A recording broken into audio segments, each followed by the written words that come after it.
Welcome to your cathedral. I'm Father Greg Sakowicz. Special thanks once again to Mark Teresi and David Jonas. I really appreciate your beautiful music, the way to open and close a spiritual video.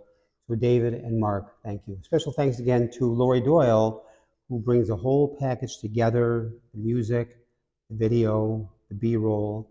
So Lori, you do a fantastic job every week. Thanks from the bottom of my heart. I can't believe it's already approaching mid-July. We're now into the 16th Sunday in Ordinary Time. So begin this way. A little country boy named Joey pushed the family outhouse over an embankment into the river. Later that day, his father found him and asked, "Who pushed the outhouse into the river?" "Daddy, I cannot tell a lie," said little Joey. "I did it." The boy's dad started spanking him. "But Daddy," little boy said, George Washington told the truth when his daddy asked him who chopped down the cherry tree, and his daddy didn't spank him. Father said, "Son, you are absolutely right." But George Washington's daddy wasn't in the cherry tree at the time. I like that one. Sounds something like I would do. Think about this. For all of us, no matter the age, life is filled with many, many surprises. And sometimes things in life don't always turn out the way it hoped, planned, or expected. In today's gospel, the 16th Sunday in Ordinary Time, what do people go out to see? What were they looking for? What in life are we looking for? What are we finding? A Native American Indian and his friend were in downtown New York City, walking near Times Square in Manhattan. It was during the noon lunch hour. Streets were filled with people. Cars were honking their horns. Taxi cabs were squealing around the corners. Sirens were wailing, and the sounds of the city were almost deafening. But suddenly, the Native American Indian said, "I heard a cricket. I heard a cricket." His friend said, "That's impossible. You can't have heard a cricket." The Native American listened carefully for a moment, then walked across the street to a big cement planter where some shrubs were growing. He looked into the bushes, beneath the branches, and sure enough, he located and pulled out a cricket. His friend was utterly amazed. "That's incredible," said his friend. "You must have superhuman ears." "No," said the Native American Indian, "my ears and hearing are no different from you. It depends on what you're listening for. It all depends on what you're listening for." "But that can't be," said the friend. "I could never have heard that cricket in 1,000 years. "Here, it's true though," came the reply. "It all depends on what's really important to you. Let me show you." He reached into his pocket, the Native American Indian, and pulled out a few coins and discreetly dropped them onto the sidewalk. And then, with the noise of the crowded street still blaring in their ears, as the money fell to the ground, about 10 people turned and looked as they heard the coins drop. "See what I mean?" said the Native American. "It all depends on what is important to you. As we live our life, what is important to us? Who is important to us? What are we listening for in and with our life?" So as we live our life, what's important to us? Who's important to us? And what are we listening for and in with our life? What we see in life depends upon what we're listening and looking for. Here's another comment or angle with today's gospel. From the gospel, when Jesus descended and saw the vast crowd, his heart was moved with pity for them. I like the word pity. Another word for pity is compassion. His heart was moved with compassion. The word compassion from the Greek means to suffer with. If they say about you, you are a compassionate person, You've been given an incredible compliment. Compassion means you have this ability to suffer with, not to feel sorry.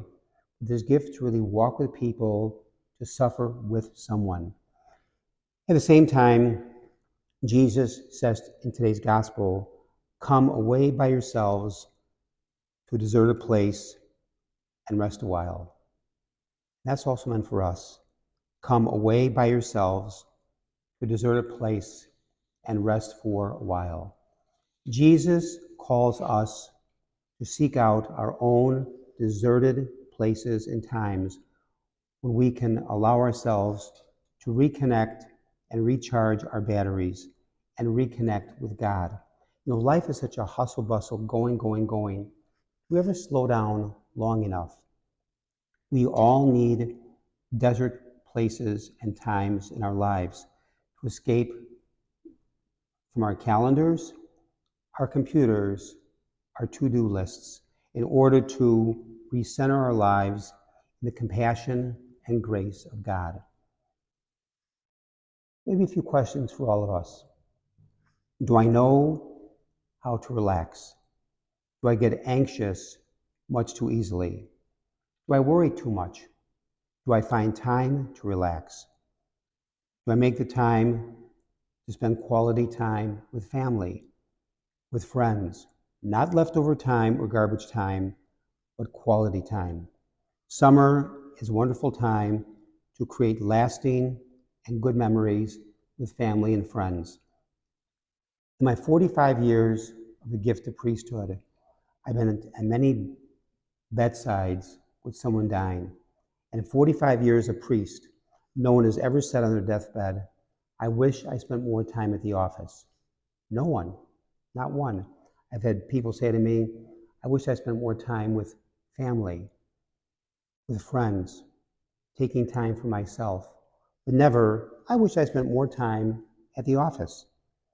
We need to relax and smell the flowers and look at the birds and look up at the beautiful sky.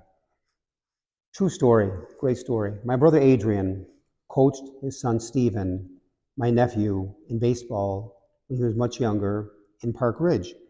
I remember when Stephen was 8 years old, my brother Adrian was his son's head baseball coach on the team.